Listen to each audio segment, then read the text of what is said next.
നമസ്കാരം, ഞാൻ പരമേശ്വര നമ്പൂതിരി ആസ്ട്രോളജി ചാനലിലേക്ക് സ്വാഗതം.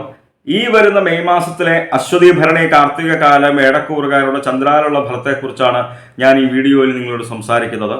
ജ്യോതിഷത്തെ ബഹുമാനിക്കുന്നവർക്കും വിശ്വസിക്കുന്നവർക്കും വേണ്ടി മാത്രമായാണ് ഞാൻ ഈ വീഡിയോ ചെയ്യുന്നത് എന്നതിനാൽ ജ്യോതിഷത്തിൽ വിശ്വാസമില്ലാത്തവർ ദയവ് ചെയ്ത് ഈ വീഡിയോ കാണരുത് എന്നാണ് എൻ്റെ വിനീതമായിട്ടുള്ള അപേക്ഷ.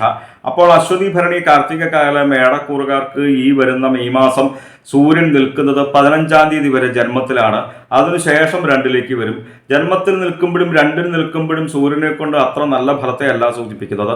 15-ാം തീയതി വരെ ജന്മത്തിൽ നിൽക്കുന്നതായിട്ടുള്ള സൂര്യനെ കൊണ്ട് ദേഹപീഠകൾ വന്നു ചേരുക, അലച്ചിലുണ്ടാവുക, ഓരോ രോഗദുരിതങ്ങൾ വന്നു ചേരുക, വിചാരിക്കാതെ തന്നെ ധനത്തിന് ചെലവ് വന്നു ചേരുക. 2-ലേക്ക് വരുമ്പോൾ 15-ാം തീയതിക്ക് ശേഷം ധനപരമായിട്ടുള്ള കാര്യങ്ങൾ ചിന്തിക്കുന്ന 2-ാം ഭാവത്തിൽ സൂര്യൻ നിൽക്കുമ്പോൾ കടം കൊടുത്തു കഴിഞ്ഞ് കഴിഞ്ഞാൽ ചിലപ്പോൾ തിരിച്ചു കിട്ടാത്ത അവസ്ഥ വന്നു ചേരാം. കാരണം അന്യരാൽ ചതിക്കപ്പെടുവാനായിട്ടുള്ള ഫലത്തെയാണ് സൂചിപ്പിക്കുന്നത്. 12-ലാണ് ചൊവ്വ നിൽക്കുന്നത്. 12-ൽ നിൽക്കുന്ന ചൊവ്വയെ കൊണ്ടും അത്ര നല്ല ഫലമല്ല മേടക്കൂറുകാർക്ക് സൂചിപ്പിക്കുന്നത്. വാഹനം ഉപയോഗിക്കുന്നവരുണ്ട് എന്നുണ്ടെങ്കിൽ ഈ കാലയളവിൽ പ്രത്യേകിച്ച് ശ്രദ്ധിക്കുക.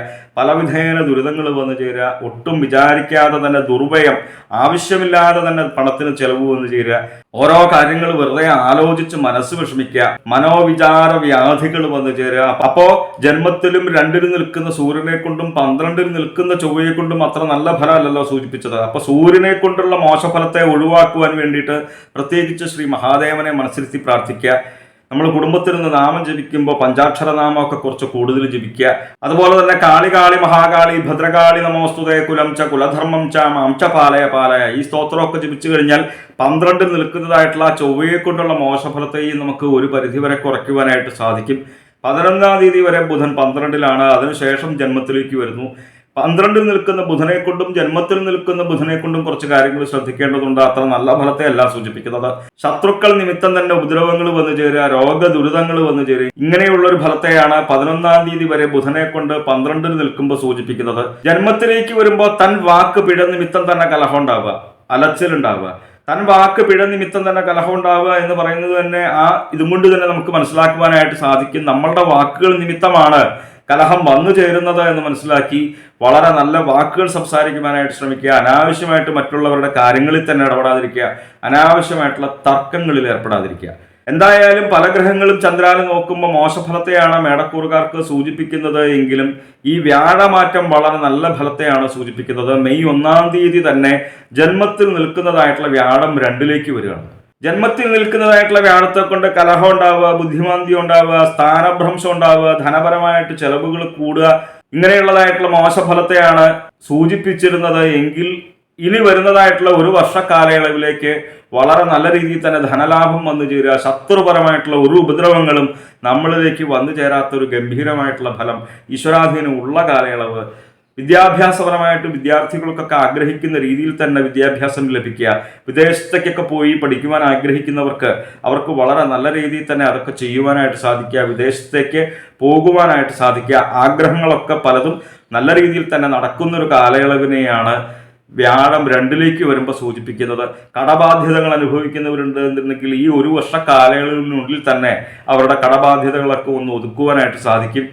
അപ്പൊ നല്ല രീതിയിൽ തന്നെ ധനം വന്നു ചേരുന്ന ഒരു കാലയളവാണ് വ്യാഴം 2-ലേക്ക് വരുമ്പോൾ സൂചിപ്പിക്കുന്നത് എന്ന് മനസ്സിലാക്കി ധനം വന്നു ചേരുന്ന ഒരു കാലയളവിൽ പണം പ്രത്യേകിച്ച് ഒരു സമ്പാദ്യശീലം തന്നെ വളർത്തേണ്ടതുണ്ട്. സാമ്പത്തികമായിട്ടുള്ള ശാസ്ത്രത്തിൽ അറിവുള്ളവർ പറയുന്നത് നമുക്ക് 100 റുപ്യ കിട്ടിക്കഴിഞ്ഞ് കഴിഞ്ഞാൽ 40 റുപ്യയും സൂക്ഷിക്കണം എന്നാണ്.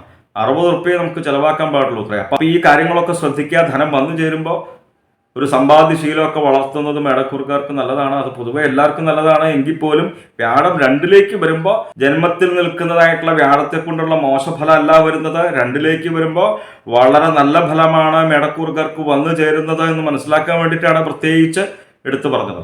അപ്പൊ ഈ വ്യാഴമാറ്റത്തോടു കൂടി മേടക്കൂറുകാരെ അനുഭവിച്ചു കൊണ്ടിരിക്കുന്നതായിട്ടുള്ള പലവിധ വ്യാധികളിൽ നിന്നുമൊക്കെ മോചനം വന്നു ചേരുന്ന ഒരു നല്ലൊരു കാലയളവാണ് ഈ ഒരു വർഷ കാലയളവിലേക്ക് വ്യാഴത്തെ കൊണ്ട് സൂചിപ്പിക്കുന്നത്. പൊതുവെ ഈശ്വരാധീനം ഉള്ള കാലയളവാണ്. ഈശ്വരാധീനം വന്നു ചേർന്ന് കഴിഞ്ഞാൽ തന്നെ പകുതി കാര്യങ്ങൾ നേരിയ പോലും.